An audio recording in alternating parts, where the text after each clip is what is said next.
এক বুক আশা নিয়ে পরিবারের সাথে ঈদ করতে গ্রামে এসেছিলেন আশরাফুল।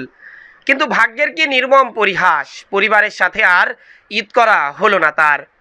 ঝিনাইদহের শৈলকুপায় বিদ্যুৎ স্পৃষ্টে প্রাণ গেল আশরাফুল নামের এক যুবকের। এই ঘটনাটি ঘটেছে শৈলকুপা উপজেলার আলোচিত সারুটিয়া ইউনিয়নের কৃষ্ণনগর গ্রামে।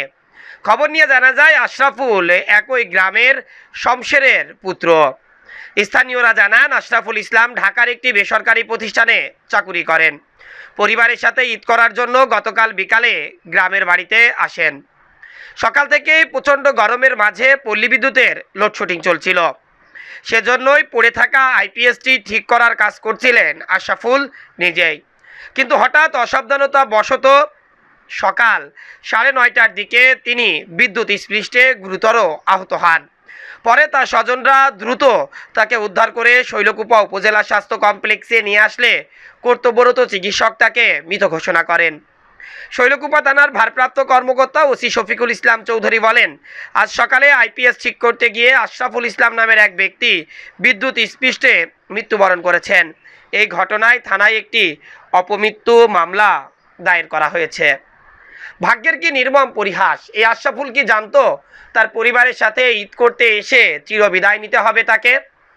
আশরাফুলের মতো গতকালও আরও এক মহিলার বিদ্যুৎ স্পৃষ্টে প্রাণ যায়। তার নাম ছিল রহিমা। বাড়ি ছিল ঝিনাইদহের মহেশপুর উপজেলায়। গতকালকে সংবাদে বলেছিলাম, বিদ্যুতের ব্যবহারের আগে, অর্থাৎ বিদ্যুতের রক্ষণাবেক্ষণ কাজ এবং ব্যবহারের আগে আপনি শতবার ভেবে নিন।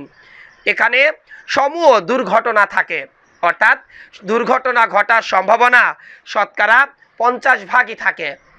অর্থাৎ আপনারা যারা বিদ্যুৎ ব্যবহার করেন বা বিদ্যুৎ ব্যবহার করেছেন তাদের কাছে আকুল আবেদন, বৈদ্যুতিক তারের উপর কেউ ভিজা কাপড় বা শুকনা কাপড় নাড়বেন না এবং ত্রুটিপূর্ণ বৈদ্যুতিক লাইন ব্যবহার করবেন না।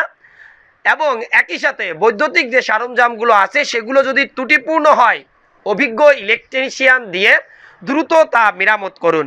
আমরা চাই রহিমার মতো বা আজ সকালে এই আশরাফুলের মতো আর যাতে বিদ্যুতে আর কারোর প্রাণ না যায়।